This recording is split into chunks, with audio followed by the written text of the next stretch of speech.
Hi, everybody. How are we doing? You all okay? Are you hungry? I'm hungry. My stomach is actually rumbling, but I couldn't eat breakfast because I was really nervous to talk to you all today. Thank you. I'm excited to be here. I'm excited to have a conversation with you. Before I do, I just want to say congratulations to the Data Science Conference team for putting on 10 years of such incredible content. Round of applause to you all. Thank you. All right, so everybody, as she mentioned, my name is Amie Bright. I am the VP of Enterprise Data and Insights at GitLab. What I love about the work that I do is the fact that we get to change the customer's experience every day through the use of data. I recently had my own experience with a company who I think was using data phenomenally well that created an amazing personalized experience for me. Sweetwater is the company. They are a musical instrument company. My husband loves playing guitar, but more than anything, I actually think he has a secret passion for purchasing guitars and musical instruments.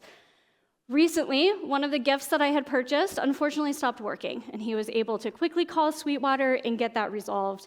However, the surprise and delight moment was when Ryan from Sweetwater sent me, not my husband, a personalized email letting me know that he was going to help me anytime.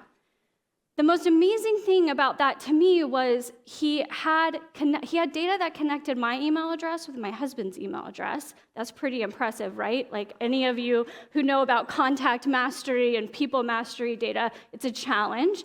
The other thing was he created a personalized experience for me because he knew that I was the one that bought the gift for my husband, so they had data on that as well. And this, to me, is the power of data at work. This is what brings me excitement, and I believe all of you in this room have the ability to deliver these types of experiences for your customers at your companies.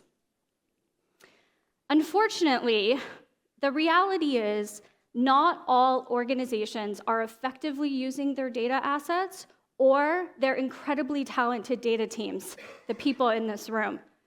Only 1/3 of organizations have established a chief data and analytics officer role within their organizations, and just 44% of those organizations believe that team is delivering value. That is a problem. Today, I'm going to share with you my 5 steps that I have used over my career to deliver value through data and make sure that the organization sees the value and understands the value.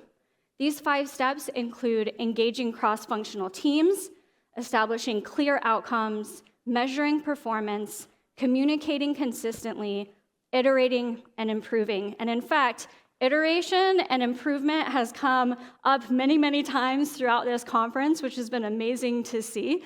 And it's also one of our core values at GitLab. Before I jump into the first thing, I want to say this quote by Stephen Covey, which I think is really important. If you leave here today, there's 2 things I want you to leave here with today. This is the first one. Begin with the end in mind. What does that mean in the data world? What do we not do very well as technology professionals? We don't understand the outcome. We don't understand what our businesses are trying to do with data. Oftentimes, we get super psyched about the new technology evolution, and we forget that there's a customer at the other side. We forget that the business has to deliver revenue. We forget that there's something on the other side of the technology advancement. So begin with the end in mind. To do that, you want to engage with cross-functional teams. Understand their business goals. Now, this is a lesson I have had to learn throughout my career, which is you have to have conversations with people. You have to synchronously talk to them, understand what their objectives are. I'll tell you throughout my career many times, the business leaders I have talked to, they don't even recognize or realize that data could be a solution to their problem. So talk to them, sit down with them, meet with their executives, and it doesn't matter what level in the organization you are in. Try to get time with an executive. If they don't have time, talk to their admins. Get time on their calendars. Even if they meet with you once a year, that's good enough. You can understand their strategy. The second is collaborate with the stakeholders. These are the people who those executives and the VP leaders at your company are holding accountable to deliver against the strategy. These are the people that are going to use the data models. These are the people that are going to use the dashboards, the data science models. These are the people that are going to execute against the strategy, and you want to make sure that they are able to connect what your team is delivering against the business value that they're generating for the company. So work with them, keep them in mind, and continuously talk to them. The last one that we have found to be incredibly useful at GitLab is creating a forum. This could be a monthly forum, a quarterly forum, or whatever fits your business needs. For us, we found that meeting with our community every month has been invaluable. We have been able to make prioritization conversations and decisions through this forum, and we keep them in mind. And in fact, what we do in this forum is we break down the silos. I have seen many technology teams, data teams, IT teams who perpetuate the silos that exist within their organizations by meeting with separate business units. We break down the silos at GitLab. We bring everybody together at one time to have a conversation, and this makes people feel very supported, and they trust the process because they have ultimate transparency to what we're doing. In addition to engaging with cross-functional teams, I just wanted to give you a little insight into what we exactly do at GitLab. We use a process, a prioritization process that we go through every quarter, where our business organizations tell us what outcomes they want to achieve, and we capture all of that information. We use G-Sheets at GitLab. You can use it in any format that works for you. But what we end up doing within the data organization is we use a calculation called weightest shortest job first. It's a very popular agile methodology, but we've modified it to meet our needs. We're not by the book, we're not black and white. And we ask several specific questions. The first one is strategic alignment. How closely aligned is this to one business unit? Maybe it's going to impact 2 or 3 business units, or even the enterprise, or even the company strategy. So we ask the strategic alignment question. We ask how much revenue is going to be generated from this, or how much efficiency is going to be gained from this objective. That becomes really important when you're measuring your team's performance, and I'll talk about that in just a minute. We also ask about any regulatory or legal risk that the objective may have. Sometimes it's hard to get funding to support an outcome unless you really understand that there's legal risk associated with it if it doesn't have any revenue impact. And then the last thing is my organization will do t-shirt size on the objective, a job size for that, how much time is it going to take, and we create a score. Then we're able to prioritize our list, so we sort it based on the highest score first, and then we bring the forum together. Now, what we have found is the score is just a score, it's just a number, right? And so having those conversations in the forum, what we've discovered is sometimes the score doesn't actually reflect priority. And so we work with our business partners to figure out exactly what should be prioritized. And once again, we break down the silos, we bring everybody together in the room at the same time. And the magic is that somebody in sales will deprioritize something that they need or feel is urgent for somebody within the people team because they recognize that the value that the people team is going to deliver is higher value. And so we've been able to create this forum and these conversations. You want to be able to establish clear outcomes on the work that your team is doing and the value you're driving and your team is delivering. Remember, keep the end in mind. We use a tool called the Opportunity Canvas. Again, this is a pretty popular tool. I've seen it used in engineering and IT, and we also use it in data because we feel that as a data team, we're doing very similar work as what a software engineer might be doing. And so we use this thing called an Opportunity Canvas, and there's some really important questions that we ask. The first one is, what is the problem you're trying to solve? Don't tell us the solution, because my team is very talented and they will be able to come up with the best solution possible, but tell us what is the problem you're trying to solve. Second, what is the business outcome you want to create from this solution? And then third, and definitely not least, and again, this is really important that you get this done right, how are they going to measure success? They, the business partner, how are they going to know that the thing that you delivered is successful for them? that becomes the handshake moment that you want to have between your data organization and the business. Because when they're going out and celebrating, oh, we just reduced churn by 2%, guess what? The data that they used to reduce that churn came from your team, and you should be part of that success story. Once we go through that process every quarter of figuring out what the objectives are and really establishing those clear outcomes, we use GitLab's plan functionality. We host all of our objectives in this. We have a framework of using OKR, objective, and key results. So those outcomes I was just talking about turn into my team's key results. And we capture this every quarter within GitLab's plan object. The beautiful thing for me is that I can come out here and get a single pane of glass. I understand exactly what's happening with the key results within my organization. But then our stakeholders also have visibility into this. And so when I have conversations with them and they want to know the status of a particular thing, they're able to come out here very quickly and get a status update. I do want to share how my organization connects our data outcomes to the company strategy. Every year we go through an effort of strategy conversations. This year, we're in the middle of them right now. And this year we took a slightly different approach. We used a bottoms-up and a tops-down approach. So bottoms-up looked like something where we were asking our individual data team members, what are our strengths, weaknesses, opportunities, threats as an organization, and what innovation areas do we need to consider to be out in front of data? And then the tops-down approach is we take the company strategy. So what are the objectives that the company is trying to achieve within the next year? And we create our data team objectives, and then we tie it together. Right? So the data team objectives are on the right, and the company strategy is on the left. And this has been an incredibly effective tool to help our executives and our stakeholders understand the connection between the data that my team is producing and the value that it's generating for the organization. You do want to measure your performance. This is how we look at it.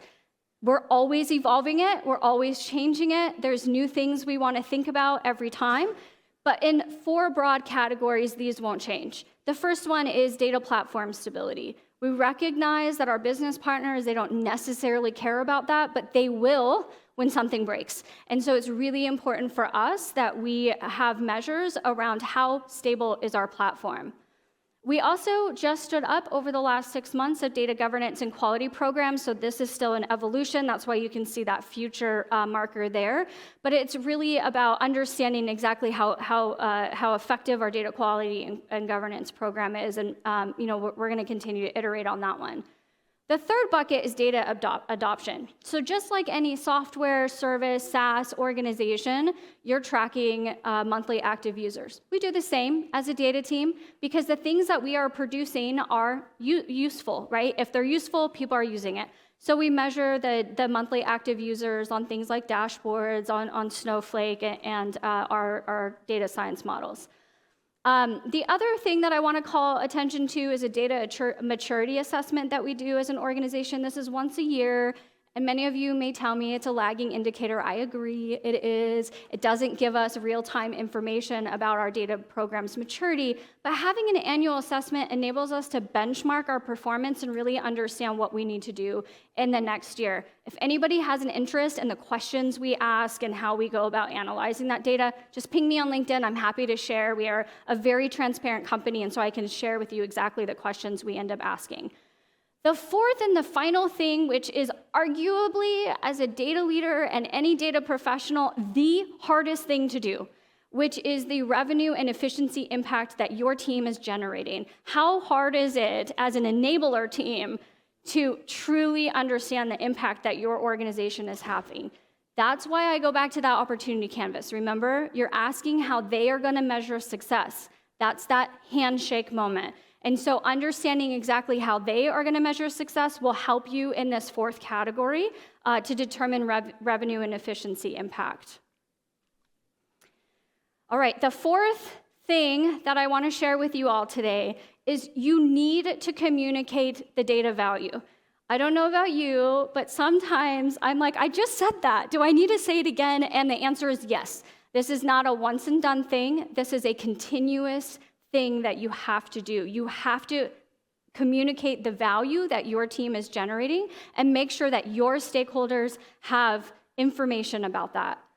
Now, a lot of us like to talk about the fact that our team spent a whole quarter landing 3 new data sources, building 10 new data models, and creating 15 new dashboards. That's amazing, and our teams worked very hard on them. But your stakeholders and your executives, they don't care. What do they care about? They care about the value that your organization is delivering to them. And so what you want to do is start becoming a storyteller. Tell the story. In my organization, we create a propensity to churn model. At GitLab, we have customer success managers who are proactively able to call a customer and support them, create a personalized experience for them. They're able to do that because my data science team created a propensity to churn model, which is then pushed into Gainsight, which gives them a proactive alert on when a customer is likely to churn and the reasons why the customer might churn. The data science team wouldn't have been able to do that if the analytic engineers didn't create the data models to connect all those data sources together.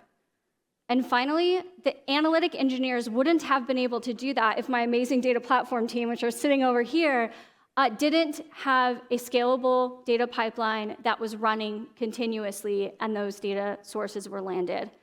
That's the story you want to tell. Ultimately, your team impacted revenue because you were able to reduce churn through the use of data because you gave that data to a customer success manager that actioned on it. The last piece is iterate and improve. Like I said at the beginning, iteration has been all over this conference, but there's 4 things that I would like to impart, some wisdom I would like to share with you. The first one is continuously gather feedback. I think you all can see a theme. Talk to people, ask them what's working, what's not working. Gone are the days when you can create something and let it sit on the shelf for 2 years and people be happy with it. You have to let go. Your babies that you just built 6 months ago may not be what the business needs 6 months later. So you want to continuously gather that feedback, understand what those pain points are.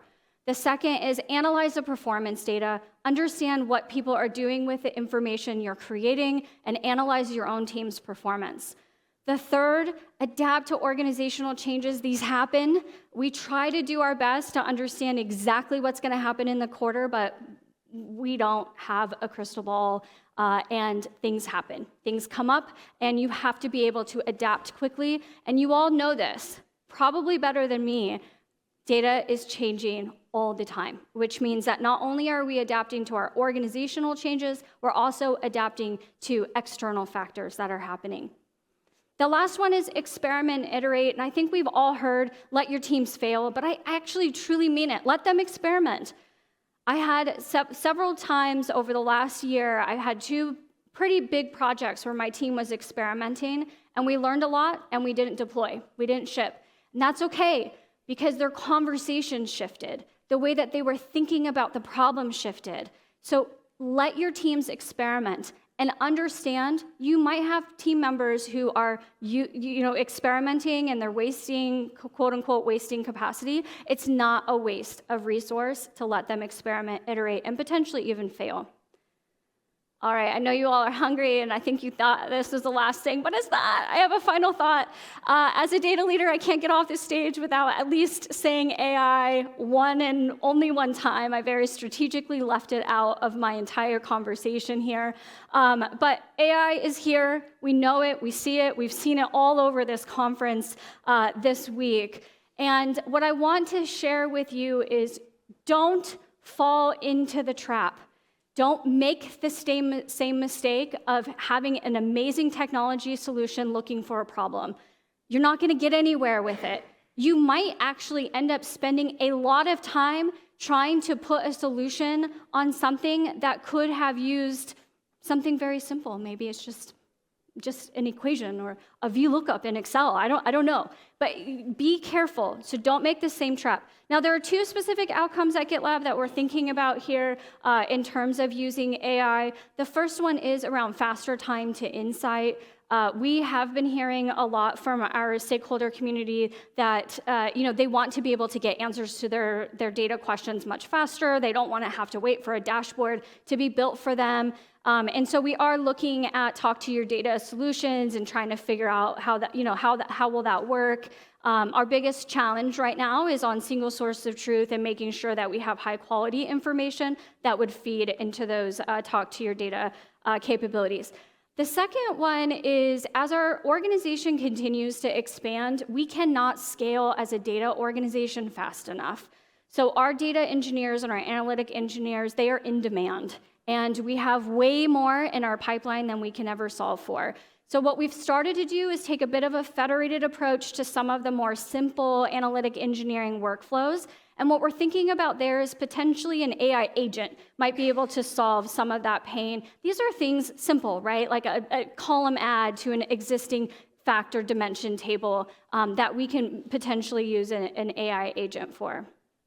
All right, so just to leave you the 5 actionable steps: engage cross-functional teams, establish clear outcomes, measure performance, communicate consistently. If you leave this room and the only thing that you remember is about communication, like, oh yeah, I remember there's this lady a year ago and all she told me was to communicate, like do it, figure it out, learn how to create stories and talk to your stakeholders. And the last thing is iterate and improve, and don't be afraid to experiment. Thank you very much for your time. And if there's any questions? Thank you so much. We have plenty of time for questions. Yes. I'm really surprised how all our speakers just keep it short and then leave lots of time for questions. Do we have any questions from the audience? So everything is clear, or yes, here in the first row. Hi, my name is David. Thank you so much for this is not an AI talk. Thank you. Yeah. What is your biggest ROI up to date that you can say proudly, we accomplished not 2% less churn, something more impressive that you can share with us? Something more impressive than 2% less churn. I mean, that's several millions of dollars. Yeah. True, at this scale, yes. Yeah, we also have propensity to purchase models where we're able to generate leads for our marketing organization, and that has produced several millions of dollars as well. I'm not going to get into all of the exact numbers, but yeah. Thank you. Yeah. Thank you so much. Do we have another question from the audience, perhaps? Yes, here in the second row in the middle. Hi, this is not a question, but I wanted to say, I appreciated a lot that you gave a shout out to your data team, because I feel like data analysts and, analytics engineers and everyone who work a less sexy position has been, a bit underappreciated. So I really do appreciate the shout out. And oh, thank you. Yeah. Thanks. Good, yeah, you make the magic happen, so for sure. Yeah, thank you for this. Any other questions or comments today? Well, it seems that's it for now. All As you said, it's time for lunch. Thank you very much. Yes, thank you. This is for you. Amie Bright, ladies and gentlemen.